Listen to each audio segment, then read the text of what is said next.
Assalamualaikum warahmatullahi wabarakatuh. Sahabat Detik Sumsel, kembali saya Darwin Sarkowi. Saat ini kita mengajak Anda untuk mendengarkan sekaligus menyimak perbincangan saya dengan salah seorang seniman di Palembang.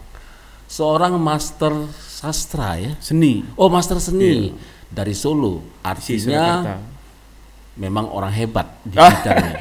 Ya Chan ya, namanya Hasan. Panggilan Acan. Panggil aja Acan ya. Namanya Hasan. Memang orang hebat ternyata.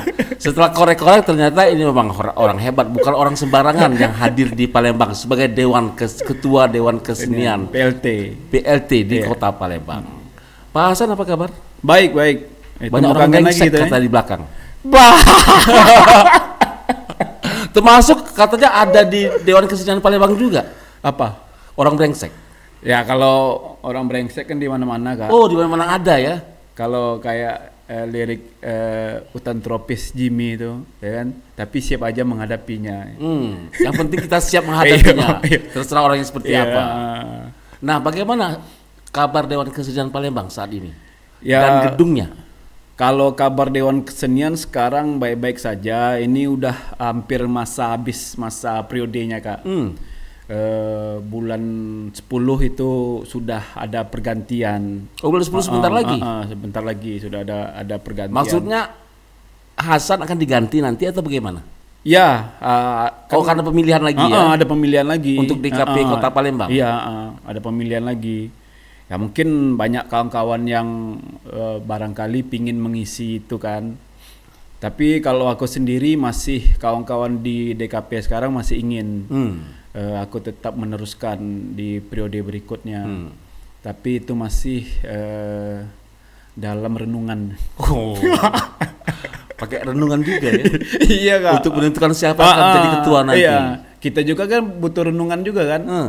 Apakah tepat memilih benar-benar melanjutkan lagi atau tidak, kan kita mempertanyakan juga sama diri Tadi kita. Kabarnya kantor dan gedung Dewan Kesenian Palembang ini akan dialihfungsikan. Ya, itu kan simpang siurnya begitu Kak. Yang dulu namanya KBTR, dan seniman merebut dengan AMPCB Dewan Kesenian, anggaplah bisa menduduki gedung itu sebagai gedung kesenian. Nah, kemarin itu simpang siur akan dijadikan KBTR lagi, ya kan? Restoran kemarin rencananya. Iya kan, kemarin kan restoran, tapi UMKM akan masuk di sana, ya kan? Nah, mendengar itu kan kawan-kawan gelisah lah kan. Ada yang reaktif, kan? Ada yang biasa sampai aja. Ada demo kemarin. Ya tidak sampai demo sih, tapi ya? Mengumpulkan barisan aja. Nah, dengan hal-hal itu kan. Karena apa itu simpang siur? Karena kita tidak dilibatkan. Iya. Iya, kayak ada pertemuan jamuan Dinas Kebudayaan dan PJ Wali Kota dan beberapa instansi terkait kan. Kita menganggap waktu itu kan survei mereka melihat gedung itu. Melihat gedung KBTR itu. Karena waktu itu kan ada acara silaturahmi seniman dengan Bapak Ratu Dewa waktu itu kan akan menganggarkan bahwasannya untuk perbaikan gedung itu 1 miliar. Nah, mungkin bolehlah melanjutkan itu kan. Nah, kami anggap hanya melihat-lihat saja, ya kan. Ngapa kita tidak dikonfirmasi dan tidak kan? Dilibatkan? Ya, pertama tidak dikonfirmasi kan, terus kita positif aja, barangkali itu masih internal, ya kan. Karena milik pemerintah, karena milik pemerintah kan. Kita kan itu hanya kan KBTR itu kan termasuk gedung bersejarah. Iya, gedung bersejarah. Itu tempat kata sejarahnya itu tahun 51 itu kan tempat none-none Belanda dulu. Tempat-tempat berkumpul lah. Joget-joget ada waktu ruang-ruang kesenian juga di situ kan, berkesenian juga kan. Nah, jadi positifnya kita kan menganggap itu internal, ya kan, antara pemerintah masih berpikiran positif, pemerintah kota setempat kan. Nah, ternyata ada mengumpulkan, sudah ada kegiatan ternyata di situ dari kemarin survei itu, ya kan? Ternyata kegiatan itu mengundang instansi terkait, ada dinas pariwisata, dinas kebudayaan, dinas beberapa dinas terkait lah untuk mengembangkan itu. Justru sudah ada CSR, ya kan? CSR yang menawarkan dari paparannya lah, ya kan? Setiap instansi dan CSR itu paparan. Ini kemarin itu obrolan itu intinya akan merebut gedung KBTR tadi. Ya apakah menyelinap, tahu? Apakah menyebut itu, karena ada beberapa media menyebutkan KBTR dan gedung kesenian. Ya kan? Justru KBTR-nya yang pertama, dannya gedung kesenian. Nah, menyusul saja. Iya, menyusul kan keseniannya. Padahal kemarin sudah sepakat PJ Raktu Dewa waktu itu bahwa itu akan menjadi gedung kesenian Palembang. Ya, itu kan waktu itu kan kita demo itu kan Bapak Arno Joyo dulu. Waktu masa Arno Joyo ya. Kan Arno Joyo yang menandatangani menyerahkan itu kan ke pihak kita kan sudah ada Basnas dulu yang sudah ingin merebut itu juga kan. Ada sebelumnya kantor Satpol PP, tapi kan setelah ditinggal kantor Satpol PP itu kan udah porak-poranda, ya kan, kosennya udah hilang, ya kan, udah keasriannya lagi udah tidak terlihat lagi. Nah itu kan memang diduga itu kan cagar budaya, ya kan, diduga cagar budaya. Nah karena kawan-kawan ini melihat itu karena UMKM yang didepankan. Karena itu gedung kesenian, ya kan? Artinya gedung kesenian yang hidup dulu kan keseniannya, ya kan? Iklim berkesenian dulu yang hidup di situ, ya kan? UMKM itu kan menyusul, ya kan? Mungkin kemarin itu ada beberapa ingin menyamakan seperti tim, menyamakan Desa Lihara misalnya, ya itu kan keseniannya hidup dulu.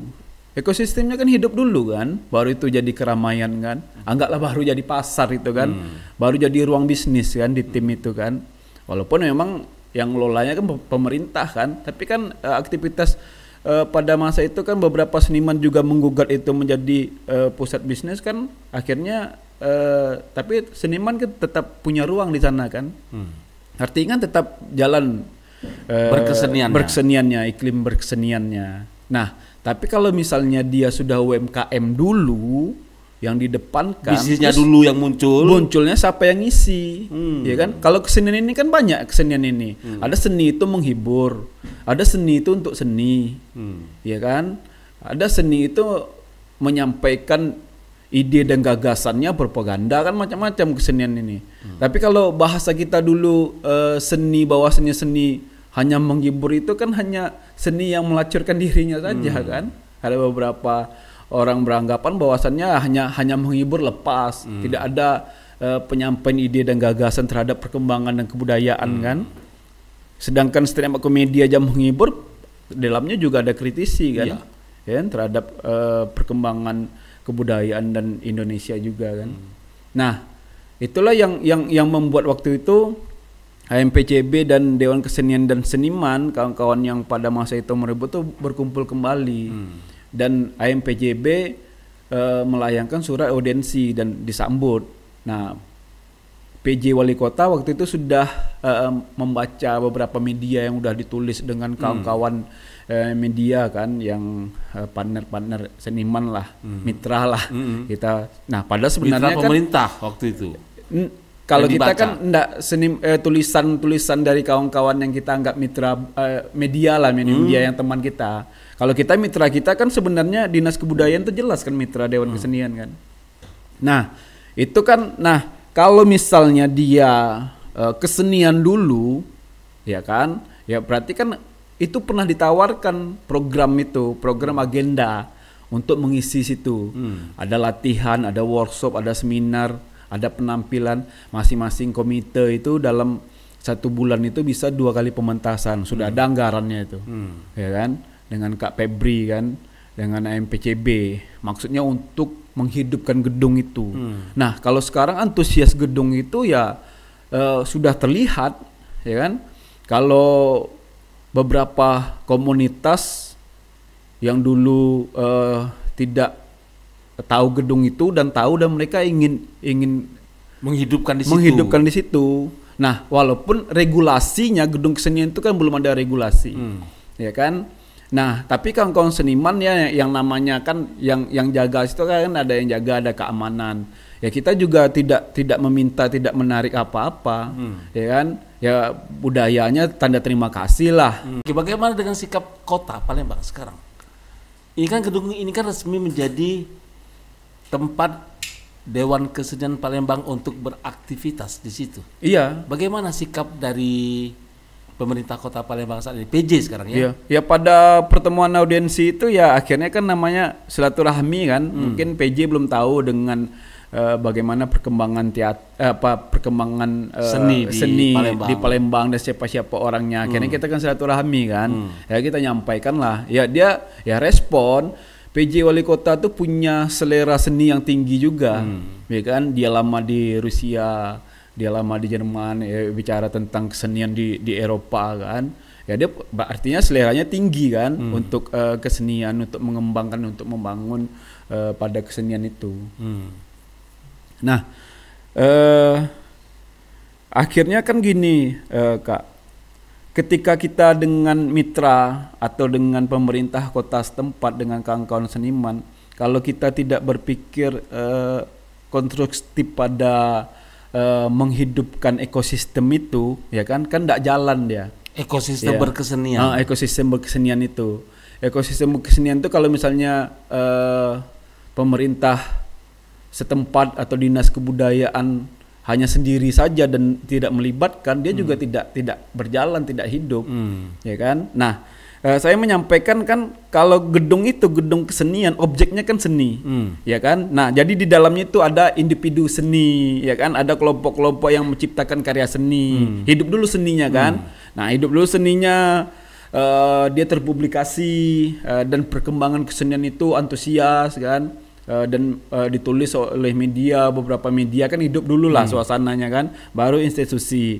Nah yang kedua institusi itu kan ialah kalau di kota-kota yang kita tahu kayak Jogja kan, ya kan, berapa galeri seni yang ada di sana tuh, baik punya pemerintah, baik pun swasta kan, ya kan, hidup dulu kan, ekosistem pada institusi itu ekosistem kan, seninya, ya kan, museum kan, pusat kebudayaan, tempat-tempat pelatihan teater, ruang-ruang pertunjukan kan yang memfasilitasi itu. Nah kita kan sudah ada punya gedung itu, ya kan, ya dihidupkan oleh seni itu kan, namanya gedung kesenian kan. Terus pendidikan seni ternyata kita di Palembang ini di PGRI dan saya mengajar di seni pertunjukan di FKIP-nya, kita kan sudah ada berarti kita kan pendidikan untuk pendidikan pada secara kesenian secara akademisi ada. Prakteknya juga ada, ya lengkap kan? Palembang. Kan sudah ada pendidikan itu kan. Nah, kadang kan pemerintah kota setempat kan kadang banyak juga yang abai dan tidak tahu bahwasannya di Palembang ini ternyata ada fakultas seni juga, ada prodi seni juga, namanya seni pertunjukan lagi kan. Ya kan, gudangnya di situ, ya kan? Baik itu riset, baik itu penelitian, baik itu penciptaan kan. Ini ada master seni. Nah, ada master seni, ya artinya yang ngajar di situ kalau belum master seni, belum ngambil S2 seni kan tidak bisa mengajar sekarang. Bahkan sekarang tuntutannya kan harus S3, ya kan. Nah artinya kan pendidikan itu yang menyokong pada ekosistem itu. Nah terus ada kurator, ya kurator itu penting kan. Misalnya kita sekarang kan sementara ini komunitas bahwasannya ada hubungan tentang kesenian itu kita kasih rekomendasi, kan kita mengkurasi juga kan, ya kan, apa bentuknya, oke, walaupun masih belum pada ide dan gagasan lah, jauh pada pemikirannya, tapi kalau hanya misalnya penampilan lomba tapi tetap kesenian kan, itu kan kita mengkurasi juga kan kegiatan mereka itu. Nah itu pada ekosistem juga. Terus kalau misalnya seni itu pada ide dan gagas mengembangkan kebudayaan atau membaca peradaban misalnya pada kesenian, itu ada nanti namanya kritikus seni kan, ya kan, misalnya saya pentas teater, ya kan, saya siap dikritik, ya kan, menyampaikan tentang kebudayaan Palembang. Lebih dalam lagi pemahaman tentang seninya. Lebih dalam lagi kan pemahamannya kan. Nah Misalnya ya ada kawan-kawan yang akan mengkritik itu ketika risetnya misalnya tidak benar, misalnya kan. Menyampaikan tidak benar, kan? Itu ada kawan-kawan yang mengkritisi itu. Agar ya iklimnya tetap hidup kan, ekosistemnya hidup, berkembang, jadi membuka diri.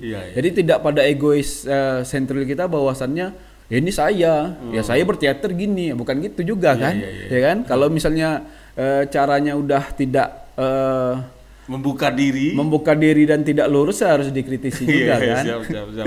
Ini Acan kebetulan ini orang seni memang, karena master seni. Kalau melihat seni Palembang seperti apa sih sekarang? Apalagi ini ketua Dewan Kesenian Palembang. Bagaimana ekosistem kesenian di Palembang saat ini? Ini sekarang ini zamannya pilkada sekarang. Bagaimana? Termasuk juga bagaimana dukungan pemerintah, juga kawan-kawan seniman di Palembang. Bagaimana? Itu kemarin ada juga beberapa media melihatnya membandingkan dengan Medan, membandingkan dengan Jogja, Jakarta, dengan Padang. Ya kalau kita masih melihat daerah mereka ya kita jauh, ya memang jauh tertinggal. Karena yang tadi Kak, ekosistem itu tidak jalan. Palembang Kak. ini kota tua loh. Kota tua loh Kak, ya kan kebudayaan dan peradabannya. Namanya kota tua kan, dia lebih duluan maju kan daripada kota lain kan pada peradabannya, beragam.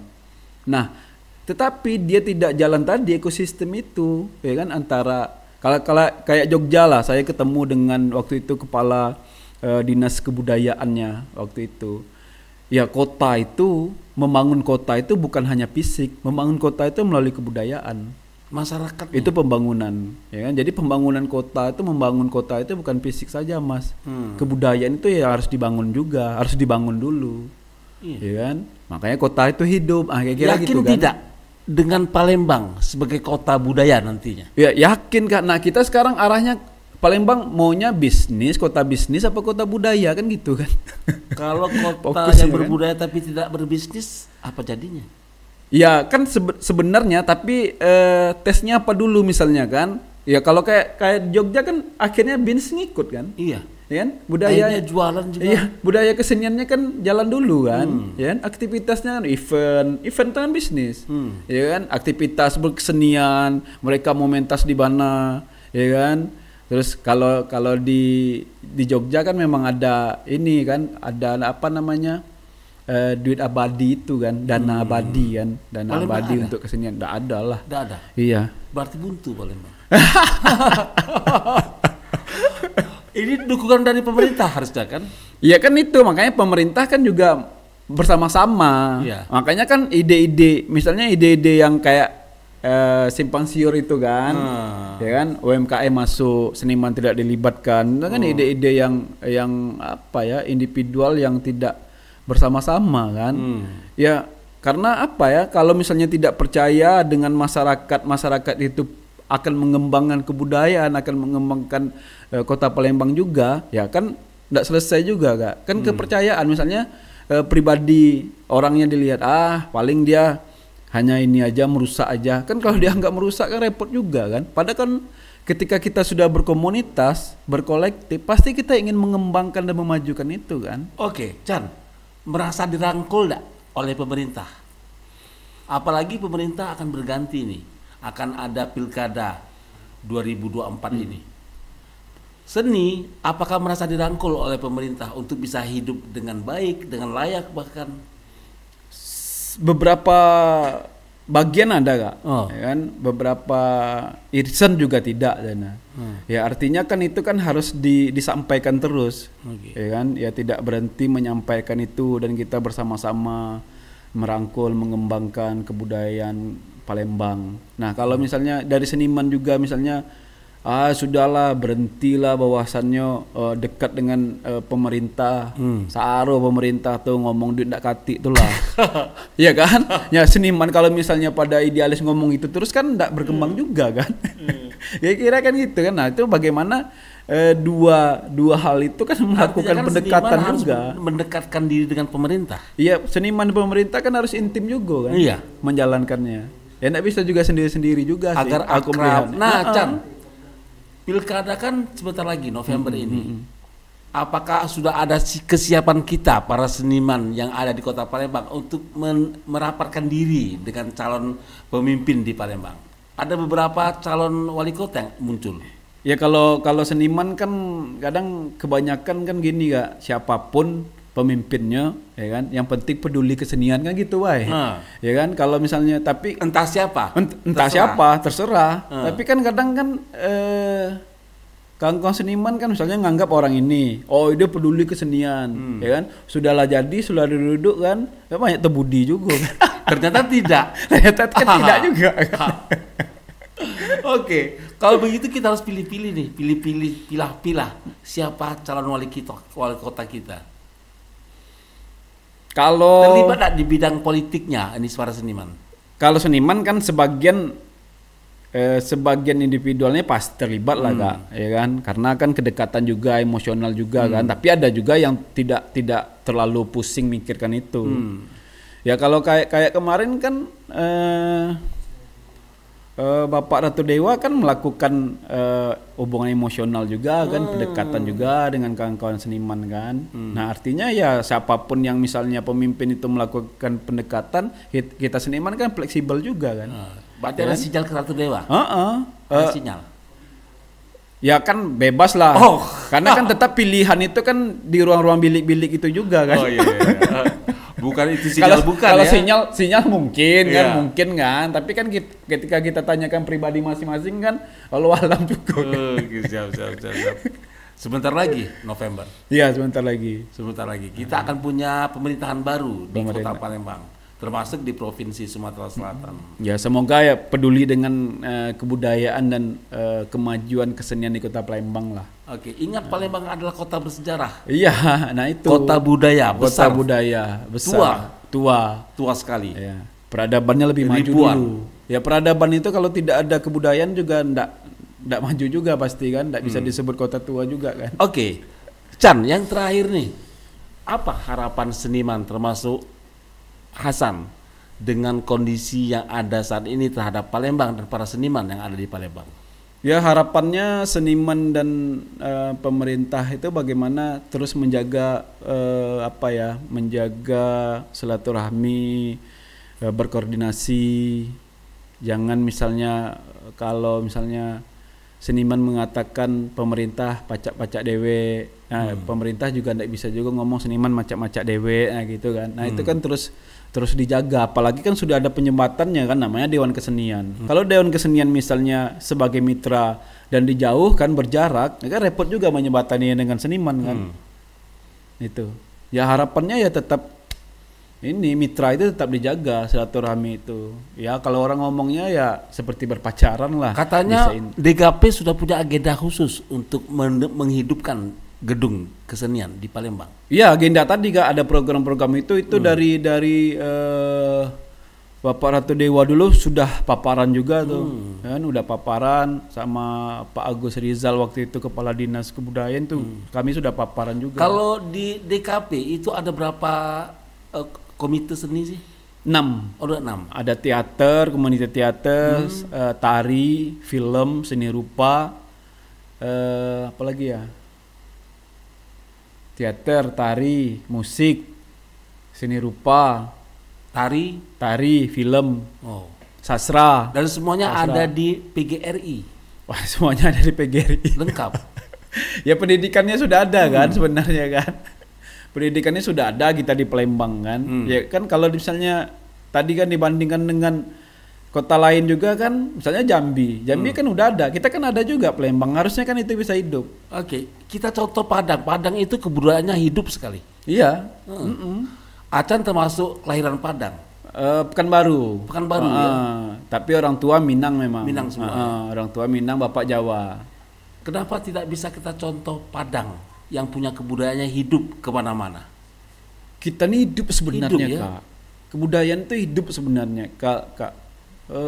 Kalau kita ke daerah-daerah hidup sebenarnya, tapi bagaimana kita membranded itu kan, pemerintah membranded itu, membranded kesenian itu. Berarti pemerintah kurang apa? Iya itu koordinasi kurang Kak, ya kan, kurang ngobrol, kurang cerita, kurang ngopi kan sama masyarakat seni. Kurang ngopi bareng ya. Kurang ngopi bareng. Oke, terima kasih ya Chan. Sukses untuk Dewan Kesenian Palembang dan bisa tetap berkreativitas di Palembang. Terima kasih juga sudah diundang ke sini. Oke, terima kasih Hasan Master Seni. Ketua Dewan Kesenian Palembang. Terima kasih, sukses untuk para seniman yang ada di Palembang. Untuk Hasan juga. Salam untuk keluarga, sukses terus. Wassalamualaikum warahmatullahi wabarakatuh. Waalaikumsalam warahmatullahi wabarakatuh.